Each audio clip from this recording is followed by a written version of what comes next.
Welcome to the Speaking of Writers podcast. I'm Steve Richards. This is the podcast where we talk with the voices behind the words, authors whose stories move, inspire, and sometimes completely blow our minds. Today, we're diving into one of the wildest untold stories in NFL history, a saga so unbelievable it feels like Hollywood fiction, but every word of it is true. Rattlesnakes on the practice field, brawls on the team plane, drunk quarterbacks, and even the Ku Klux Klan getting involved. Joining me is ESPN senior writer and award-winning author David Fleming, whose new book, A Big Mess in Texas, tells the miraculous and disastrous story of the 1952 Dallas Texans, the worst, wildest, and most fascinating team ever to play the game. David, welcome to the Speaking of Writers podcast. Well, thanks for having me. I'm glad to be here. It's great to have you here. So this story sounds absolutely bonkers. Rattlesnakes, the paternity suits, the Klan, elephant dung. Where did you first stumble across this saga of the 1952 Dallas Texans, and what made you decide this was worth a full deep dive? Yeah, Steve. So we both have roots in Detroit, and I have diehard Detroit Lions fans in my family and diehard Cleveland Browns fans in my family. So this is a particularly hard time of year for everyone in my family, but it was about probably 8 years ago when the Browns went 0-16.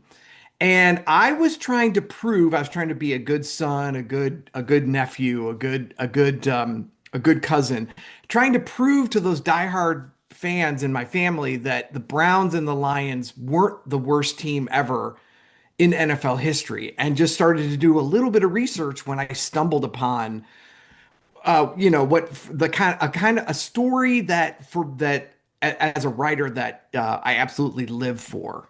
And it was you sort of, I had never heard of this team. I had never heard of what had happened to them. And that takes you only so far the way when you start to peel back the layers, and the characters are incredibly colorful. They had Hall of Fame players on their team. All of a sudden you're kind of like, oh, this is more than just a magazine story. This is a book or a movie for sure.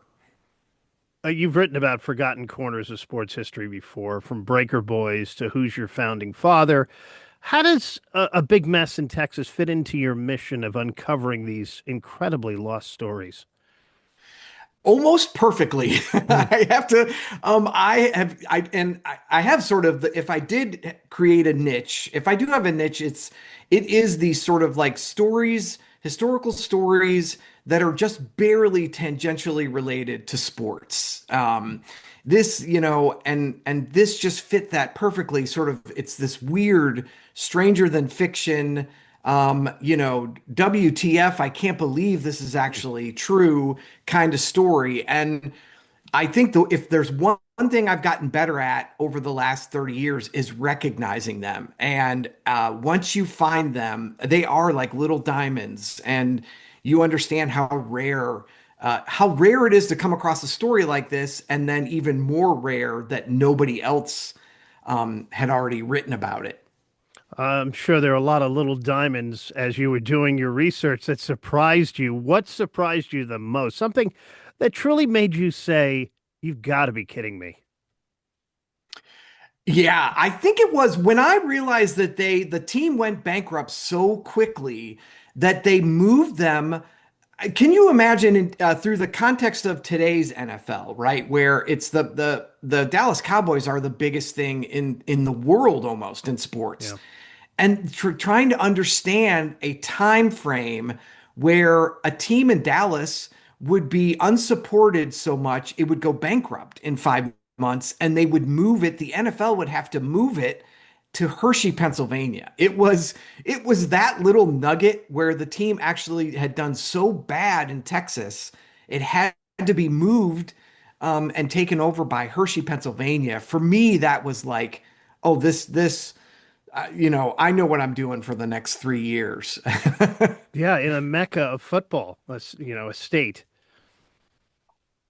Yeah, it was again, and I just met a reader out today, and the first thing he said to me was, "I'm a huge NFL fan. I had no idea about any of this stuff. I didn't know this team existed. I didn't know that players like Art Donovan and Gino Marchetti Mm. got their start with this team. He said, I fancy myself a serious football fan, and I had no idea about this story. And I said, hey man, I do this for a living for 30 years, and I had no idea either. This team, the Texans, lasted only one chaotic season before morphing into the Baltimore Colts, who became one of the NFL's cornerstone franchises, of course. How did such a disastrous team lay the groundwork for greatness?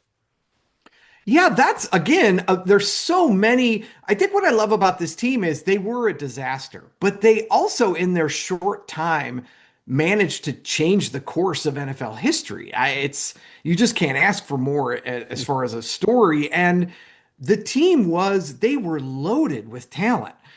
Gino Marchetti, who's arguably the greatest defensive player in the history of the NFL, was a rookie on the Dallas Texans, and he combined with Art Donovan, and together they were one of the best duos, defensive tackle duos, defensive line duos in NFL history, and really the framework for what became the Johnny Unitas Baltimore Colts was all there in Dallas in 1952. And it's a part conspiracy, but I really feel like the NFL, the Baltimore Colts, the Johnny Unitas Baltimore Colts became so important and so popular and such an iconic franchise that I think the NFL didn't really want people to know that they started as this terrible mess in Texas. This book paints this team as both tragic and hilarious, a circus of chaos, but with real human stories underneath. How did you balance humor with the historical and cultural context of the Jim Crow South? That's a great question, and it's one I struggled with a lot, and had to work through it with my editor to find the right tone because you're right. The majority of the book is sort of like just shaking your head. I just or laughing out loud, or I just can't believe the NFL was like this in the 1950s. But you cannot tell this story without including the racial component, the race component, and I think tragically, over the decades, the story gets nostalgically whitewashed by people who tell this story. And the main reason the team went bankrupt is that Dallas wouldn't support an integrated roster. And as we struggled to how to put that into the book, where it would sort of fit tonally, my editor really was the one who came up with, this whole book. And I'm sorry, I've used this already, but the whole book is really just WTF. I just can't believe all these stories. And he was like, you should approach what these players, what the Texans black players had to endure and what they had to actually put up with in the Jim Crow South in the same way. Make people go, pause the book and go, I just can't believe this. And I think we came very close to sort of making that work so that you read it, you understand the weight of it and the importance of it, but it doesn't derail the whole story. You point out that this was before the NFL, of course, became the polished billion-dollar industry it is today. How does the Texan story show us what the league and America was like before the cameras and corporations took over? Oh yeah, and I think that's what most readers and NFL fans will get a kick out of is this forgotten Wild West era of the NFL before the TV money kicked in. And the Texans, as you said, are 31 of the first 43 NFL franchises went bankrupt. And I think people who are fans of the game today, they see the billions of dollars and it's so corporate and buttoned down, and that's great.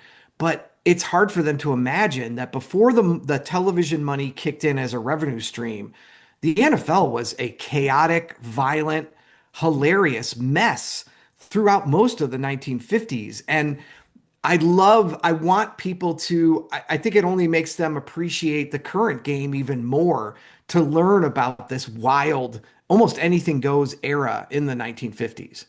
Did writing this, A Big Mess in Texas, change the way you view the NFL or sports storytelling in general? Oh, for sure. Yeah.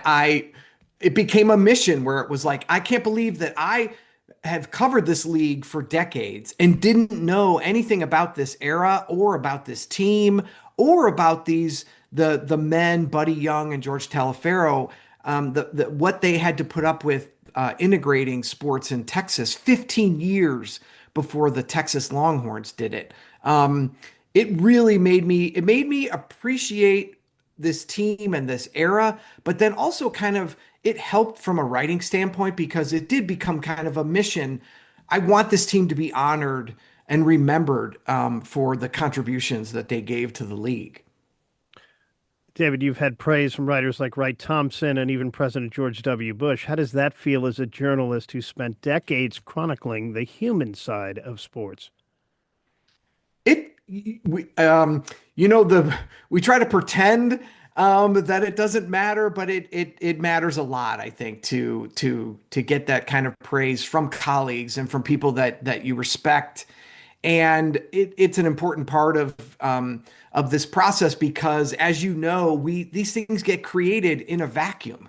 And I'm down in my basement office and I'm typing away and I've got research everywhere. And it's a little nerve-wracking still after doing it for this long to release it into the wild and hope that people understand it and appreciate it. And so, yeah, I those things really mean a lot to me, and I sort of hope I want to do a better job of returning that favor to other writers as well. You mentioned Art Donovan, Sheena Marchetti earlier. Any other larger than life characters here, athletes, coaches, or hustlers that stand out?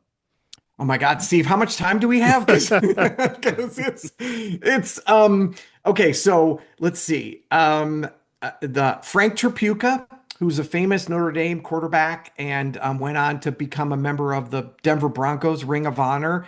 He played for the Texans. Fritz von Erich, who would be known to pro wrestling fans as the Iron Claw. He started out, he was on the Texans training camp roster. George Young, who is a Hall of Fame GM for Yeah. the New York Giants. Yes. He was in training camp with the Texans. I'll tell you a quick story about that. He was going to make the team. He was a really good player at Bucknell in college, and he was going to make the Texans until one day in practice, he jumped on what he thought was a fumble and ran it back for a touchdown. And they only realized after he came back that he had picked up somebody's helmet, thinking it was a football. And so George was practically blind without his glasses, and they didn't realize it until that very moment. But the one of the things I love about this book and about this story the most is you've just hit on it. The Texans are the Forrest Gump of the NFL. They seem to be connected. They're connected to Pete Rozelle. They're connected to Tom Landry. They're connected to Art Donovan and Gino Marchetti, and they're connected to Tex Schramm and Burt Bell and Johnny Unitas, and it just goes on and on and on. I think people will be fascinated by how much this team touched all of NFL history. All right, we're going to wrap up with our rapid fire round here for you, David Fleming. If you could go back and watch one Texans game live, which one would it be? Oh, for sure. Okay, so the fact that they were terrible through the whole season, but when they played the Chicago Bears in Akron on Thanksgiving and had just enough was enough, and they came together in this one magical afternoon and beat the Chicago Bears and drove George Hallis crazy. I would want to go back and see that game for sure. All right, the craziest sports story you ever covered at ESPN. What was it? Oh gosh, there are so many. Gosh, okay. It's a tie between the Bigfoot calling contest in Upper New York and the lightsaber dueling contest. No, it's a three-way tie. Lightsaber dueling in Las Vegas, and then the World Musical Chairs Championship. And Bigfoot. And Bigfoot. Yeah, boy, I got all the biggest assignments. Oh, yeah. Favorite all-time underdog sports team? Oh gosh. Oh, well, right here where I live, Davidson College, Davidson, the Steph Curry's run to within a blink of an eye to the Final Four. Just to see this whole town and this whole state just fall in love with the Davidson Wildcats and Steph Curry, that was fantastic. Which modern NFL team would you say has the most Texans energy, total chaos, lovable disaster? Oh man, it's got to be the Cowboys, right? Yeah. And I keep trying to tell all of my all my friends who are Cowboys fans, it could get worse. It could be worse. The read this book and you'll feel a lot better about the current Dallas Cowboys. Well, the book is a big mess in Texas. The Miraculous, Disastrous, 1952, Dallas Texans and the Craziest Untold Stories in NFL History. The author is David Fleming. It is out now on St. Martin's Press, available wherever you get your books. David, thank you so much for joining me. My pleasure. Thanks so much. And for more on David's work, visit davidflemingwriter.com or follow him on social media at FlemESPN. You've been watching the Speaking of Writers podcast, conversations with the storytellers who bring history, humor, and heart to life. Until next time, keep reading. I'm Steve Richards. Thanks for watching.